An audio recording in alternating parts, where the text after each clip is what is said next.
This is David Diaz, former WBC lightweight champion of the world, and you're listening to The Grueling Truth.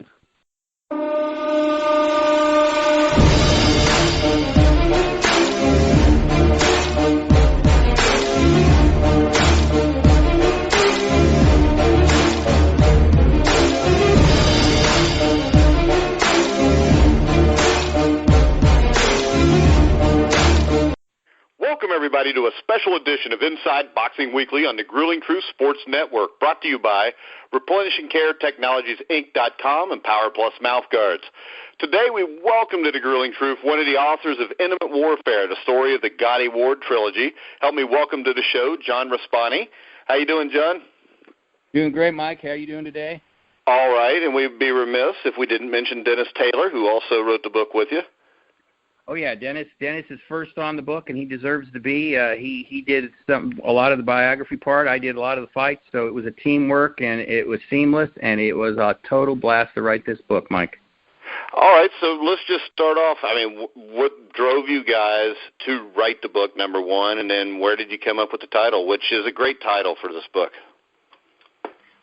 It was my idea to write the book. Dennis came up with that fabulous title of Intimate Warfare, and the reason was why I came up with the idea. What popped in my brain, I was actually driving to work graveyard in those days, and it is talk about the grueling truth. It was a grueling drive, and it was late at night, and my brain was wandering like it tends to do. And I thought of those. I was thinking about those two guys for some reason, probably because I think the day before I had watched those fights. You know, you never get tired of watching those fights. And I thought to myself, you know, there hasn't been a book about them and the fights, mostly just about the fights, because they were so amazing to any boxing fan. So what I did is I pulled off the road and I called Dennis Taylor, co-author, and I said, hey, Dennis, because him and I had been kicking ideas around about a book, and I said, why don't we write about Arturo Gaudi and Micky Ward and their fights? And he went, oh, I love it.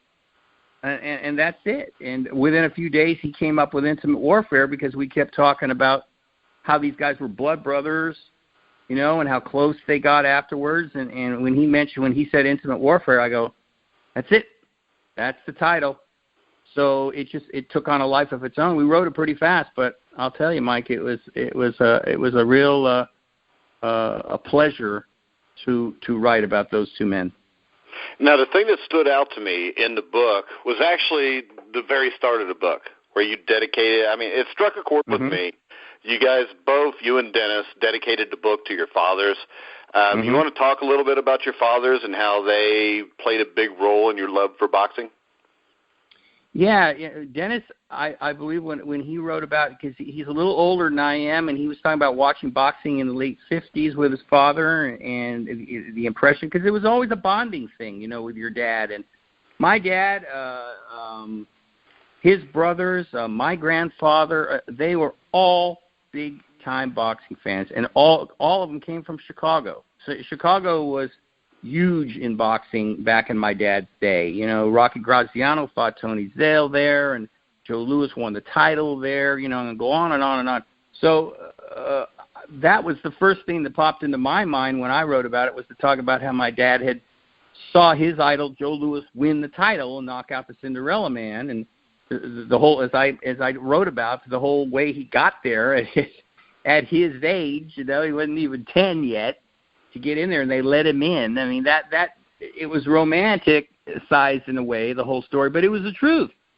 And that was the thing with Dennis and myself both, is that we bonded with our fathers over boxing, and the stories that they used to tell us just wowed us. And I mean, I think they passed their love of the sport on to us, and I passed it on to my son. So I think that was why we decided to write it, or dedicate the book to our fathers, because they were really the reason that we both got into boxing like we have.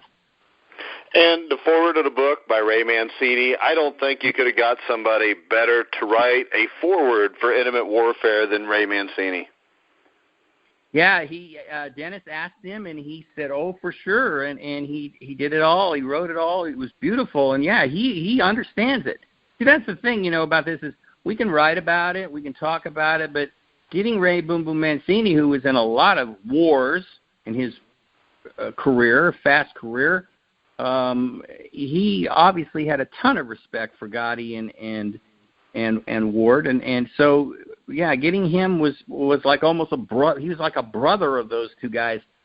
So we were so thrilled. He agreed right away to do it, and he did a fantastic job. So we were just very lucky. I mean, we were taking chances. We did this, and then boom, and things just kind of fell into place. So trust me, Mike, we have been thanking our lucky stars for quite a long time now.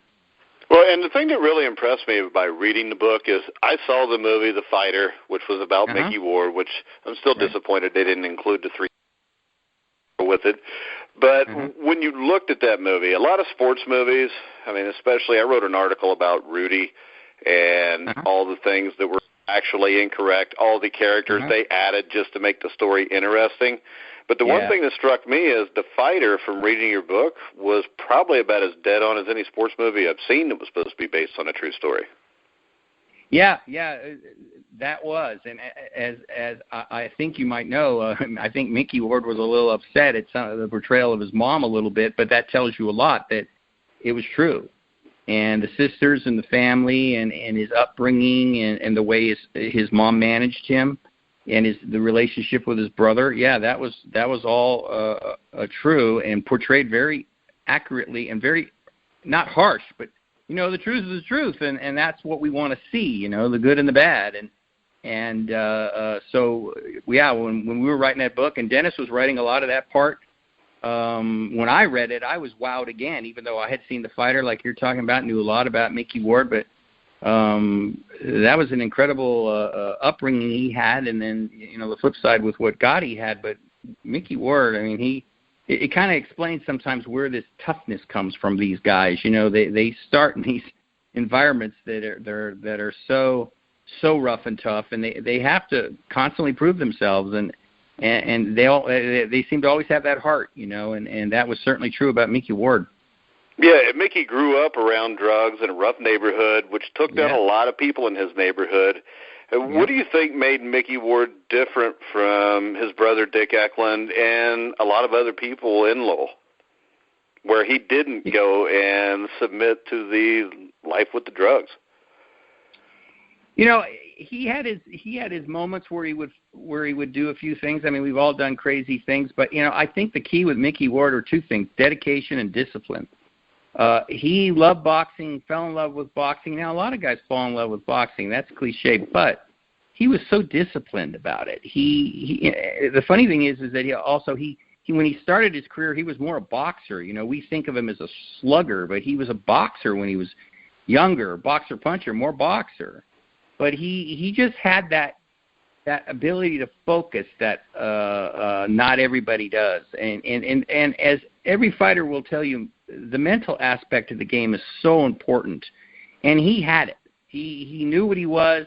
He grew into more of a slugger. He had that incredible left hook to the rib cage that permanently left a scar on Gaudi's ribs right there, like I wrote in the book. And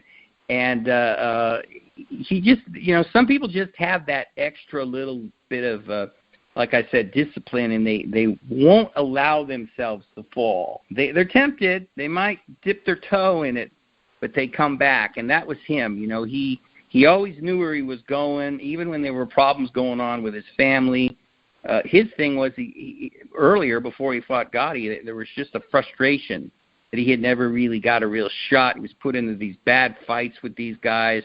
Yeah, so that brings my other question. I don't mean to interrupt you, but this was my next question. I think this plays into it really good.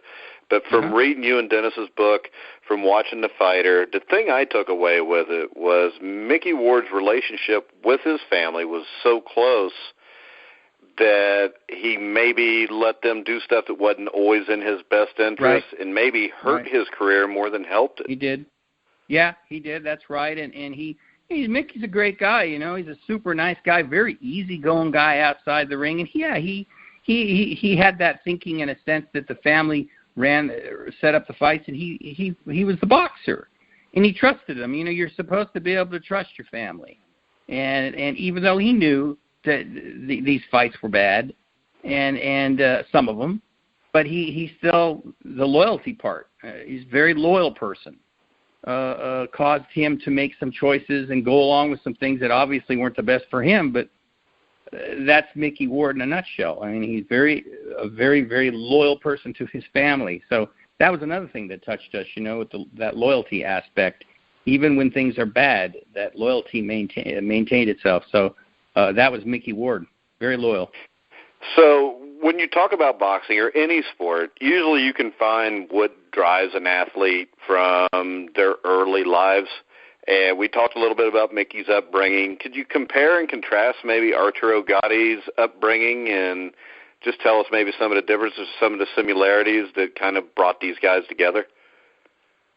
Well, Arturo his upbringing was a little easier in a sense than Micky's, but it was still hard. But he was a natural athlete. He had more talent, I think, than Micky Ward.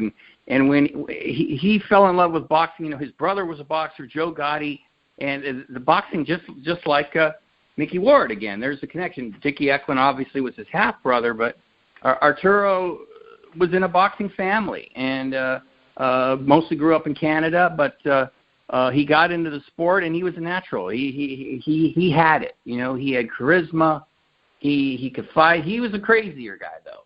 He had problems early in his life, but his talent again always seemed to save him in the ring, and that charisma thing. He looked like a kind of like a rock star or a movie star. Italian good looks and everything. Women loved him, and so that in a way that was what was so interesting about Micky and Arturo was in a way they were similar, but they were opposites. Gotti was more flamboyant. He was kind of self-destructive at times, where Micky was a little quieter, but you put them in the ring together, and their similar determination and desire to win, and basically say, look, you're going to have to kill me to beat me, is what made those fights so incredible. Like dynamite, two pieces of dynamite running into each other, and that's what they both said. Basically, like, God, I felt like I was fighting myself, and I always thought that was an incredible quote. You feel like you're. My God, I mean, I didn't think there was another one of me. Did they clone me or something? So, it's just one of those deals where you take, sometimes like almost like a man and a woman, they're totally opposite, but when they get married, it all works. And it's in this sense, they were different, but when they got in the ring, there's similarities as far as, like I said, guts, determination, all that stuff. Completely, they fed off each other. So that's what made their fights so incredibly competitive. Now, you talked about Gotti and his rock star life. I think a lot of people have heard about that. So I would say that when people talk about that they're not really leaving anything out, that he really did live that way. Yep. Yeah. And the thing that's impressive is how long his career was, because usually people that live like that, their careers don't last, a decade or more.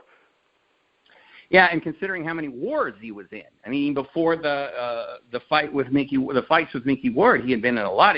His fight with Ruelas, where he was knocked down, looked like he was done, and then he knocked Ruelas out. He was on the edge so many times early in his career. He was looking like he was going to lose. I mean, he lost twice to Yvonne Robinson, and people were like, he's done, and then he came back. He was just like the Energizer Bunny in a way. He seemed like he always kept going no matter what. And not just knocking him down. I mean, even in his personal life, when things he did, self-destructive things he did, he got past it. And again, I think that was just because of his talent. Some people, they have that talent that they can rise above their own not fallacies, but their own flaws, and rise just because their talent is so good. Not that he was great, but he was good enough and versatile enough as a boxer that it would almost be like he would be reborn. He would lose a few and then he'd come back and he'd win a title.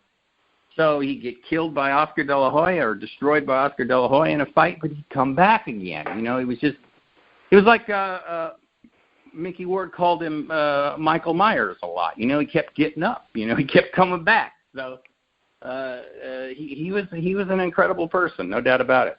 Yeah, the fight that always stood out to me, and the first time I really noticed him, I think, was the Wilson Rodriguez fight, which I've never seen anybody look more done and come back and win a fight. And yeah, I mean, exactly. the fact was, these guys did that all the time through their careers. Exactly. Yeah. That's right. So, and that is, a lot of guys do it maybe once or twice, but they don't do it as many times as them. And that's what, again, made them such standouts as far as that. And that's why, again, here's something, Mike, that the reason that the cover of the book is in black and white is on purpose, because we wanted them, they reminded us, they're throwback fighters, both of them. You know, they're like the 1950s, you know, where it might start off where there's a little science involved, but, you know, by the second or third round, forget the science. We're going mano a mano here. So that's what made it so incredible when they got in the ring. Nobody really expected that. They did expect a good fight. They didn't expect what happened every time those guys got in the ring. Yeah, and I think it was the second or third fight. HBO actually started off the broadcast in black and white. That's right, and that was very good, and that was very accurate, and because that's what I thought too back in those days, because I watched all three of those fights. And yeah, you think of like Carmen Basilio and Gene Fulmer. Mm-hmm. Right, Tony DeMarco, you know, all those guys, Italian, Irish, tough guys, and especially Carmen Basilio. That was the one I always thought about too, and Gene Fulmer's another good example. That's exactly. They would have fit right in there with those guys. They would have been in the ring with them. They would have battled them. They would have brawled with them. And they would have been like blood brothers because they were so similar. And the Italian-Irish thing was another thing. Since I'm Italian and Dennis is Irish, you know, we played off that a little bit. So it was just incredible to watch those fights again, Mike. And you know, and that's what I did. I watched them again after so many. I watched bits and pieces of them for years, but I watched all three fights again. Wrote about them fresh so that my approach would be totally fresh now versus then. And that helped me a lot because, you know, you miss some things. And watching them like the way I was doing, it really brought it even more to me to life. And hopefully the reader really got into it like I did when I wrote it. So when you wrote about the fights, you and Dennis, what was the process you went through then? You talked about watching the fights again, but, I mean, the fight scenes in the book are very descriptive. You guys do a great job on it. I was just wondering what your process was, how you went about writing those sections.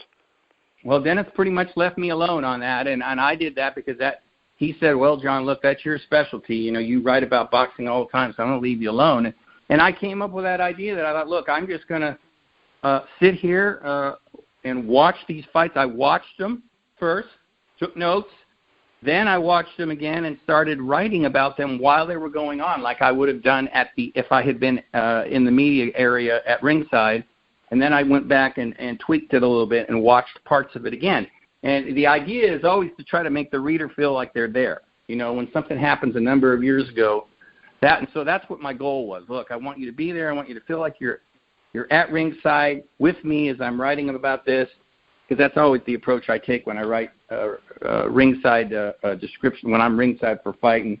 And I'm glad you said that because that it was good because it took a lot of work, but it was another thing that was just a lot of fun, a lot of work, but thankfully it worked. So, you know, thank God for that. I know. That's why when we write our articles, recapping fights, always make Jeremiah do it because it's a lot of work. Yeah, it is a lot of work. So let Jeremiah do it. He's more of a writer than I am. I'm more of a talker. So the thing that really impresses and really makes an impression on you with Ward and Gotti is the fact that they went like that for 3 fights, and then in the end they end up best friends. And, I mean, just to sit down, I mean, talk to Micky Ward about that friendship had to be special. Yeah, you know, and Dennis writes so eloquently about when, after the third fight, when they're both in the hospital, you know, they don't know it. Yeah. And Mickey sees, hey, you got a friend here, and Arturo says, hey, how you doing, Mick? And I just thought that was so epitomized those two guys that, yeah, they almost killed each other when they fought, but they really liked each other. You know, they really admired each other. There's none of this animosity that goes on sometimes in boxing that's either fake or whatever. And sometimes guys don't like each other. We get that. But there was so much respect between the two of them. And that last hug, you know, when they embraced, I mean, I'll admit, you know, I was crying too when I was watching that. I bet that's about as close as two men who try to rip each other's heads off can get, and they are the ones that really get it. We like we talk about, we write about it, we watch it, we get it in a way, but really it's really about them. And that's what touched us. Again, back to the book, what touched us so much about it was the bond between those two guys. And, you know, Micky Ward is still devastated that Arturo Gotti died, and like he did. And he misses him terribly, and I think the boxing world does too. Yeah, and the way he went out is, I don't think anybody that's seen him fight, or from the people I heard that knew him, I don't think anybody believes that he did that to himself. Yeah, that's what a lot of people think. I mean, you never really, you know, trying to understand why people do things is almost impossible sometimes. Because sometimes they project one thing and do another thing with the guts that man showed, with the determination, with everything. It doesn't seem like he could have, and then where it happened. And again, you know, we wrote about that together, and we'll never know what happened there. But I agree with you. It seems very unlikely that he would have went out like he did, and that's what made it even more tragic. And he wasn't here very long, and that was really hard to write about. And then watching him being inducted into the Hall of Fame, you know, you wish that after all that this guy was there. His daughter was there. His mom was there. That was sweet, but you wanted him to be there. You know, you wanted to applaud for him one more time. Yeah, that makes it even worse because his daughter is there and her dad is not. Yes. It was heartbreaking. It was really heartbreaking to watch. And I mean, he'll live forever in the annals of boxing, but still, for him to be there with his daughter would have just been incredibly touching. Yeah, and I know a lot of people make the claim that maybe he shouldn't be a Hall of Famer. So, what's your take on that? Well, you know, I wrote about that in the book too, and I enjoyed writing about that, and I certainly believe that he deserves to be in there, and it's because he wasn't a great fighter. It's true. If you just say you've got to be a great fighter, he doesn't deserve to be there. But there's more to it than just being a great fighter. The memories that man left in boxing, the blood he left in the arena, the determination, the guts, everything, all those fantastic entertainment that he gave boxing fans. You know, all of that is part of it too. It can't just be he's great or he's not great. It can't be that black and white, in my opinion. So that's why, you know, I said, look, to Dennis, I go, look, I want to write about this because it's controversial. And he said, go for it. And there just was something about him that to me felt like he deserved to be there. Not because he died young. That wasn't the motivation. Some people thought that. It was just about the performances, the effort, the guts, all of that mixed in. And, again, the memories, those 3 fights. And a number of his fights, not just those 3. That, for me, was enough. And he was a champion. So Micky wasn't. Arturo Gotti was a world champion a couple of times, so he deserves it. So that's why that was in a sense, an easy one to write up, Mike. All right, John, I just want to tell the listeners, you need to go get this book, Intimate Warfare by John Raspanti and Dennis Taylor. Tell everybody where they can get the book, and then also tell them where they can find your other work. You can get the book on Amazon. You know, that's the best way to go. Amazon.com, you just go on the website, and you just type in a little area right there. You type in Intimate Warfare by Dennis Taylor and John J. Raspanti, or just Intimate Warfare. Type in Intimate Warfare, you will see the cover of Micky Ward and Arturo Gotti going at it, like we all remember so much. Black and white, like I said, and it's right there. They've got like 15 copies available right now, and that's the best way to go. I wouldn't say the publisher. I think it's easy to go through Amazon. You can find my work. I'm the lead writer, webmaster, whatever you want to call it, at www.maxboxing.com. I've got 2 or 3 other guys writing with me now, and Max, you know, we try to do updates pretty daily, and I write a lot of features. That's my thing. I like to write about the fighters, even fighters that people have never heard of. Doesn't matter to me. If it seems like it's interesting, hopefully I can write it in a way that makes it interesting. So that's where I'm at, www.maxboxing.com.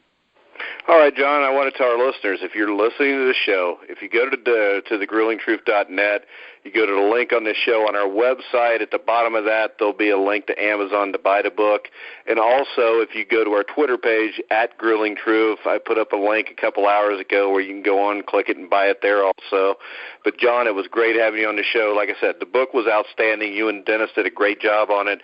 And there's also some good photography in there, too. Do you want to give a shout-out to your photographer? Oh, God, yes. I'm so glad that you said that. Ed Mulholland is one of the best in the business. He does boxing, basketball, baseball, hockey. He does so many things, and we were so lucky to get him. That is his picture, of course, on the cover of the book, and Ed is one of the nicest guys you ever deal with in your life about things, and no ego. He was thrilled to have his picture on our book. So, yeah, that just, again, was one of those lucky things I was talking about, Mike, where we got that picture, and the minute we saw that picture, we went, yep. So, yeah, Ed Mulholland, he shoots for HBO. He's the main photographer, and he's just an incredible guy. So, again, we were just very fortunate to get him. All right. Once again, John, you're always invited back to the Grilling Truth whenever you want. You need to sit in with me and Jeremiah for one of our weekly boxing shows coming up. Anytime you guys want, just let me know, and I'm there.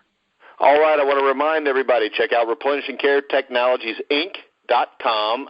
Check out GridRMO, another sponsor, and Power Plus Mouthguard. You can catch all of our shows on iHeartRadio, Google Music, Spreaker, Stitcher, TuneIn. Anywhere you find sports podcasts, you'll find The Grilling Truth. So for John Raspanti, I'm Mike Goodpaster. You've been listening to The Grilling Truth, where the legends speak.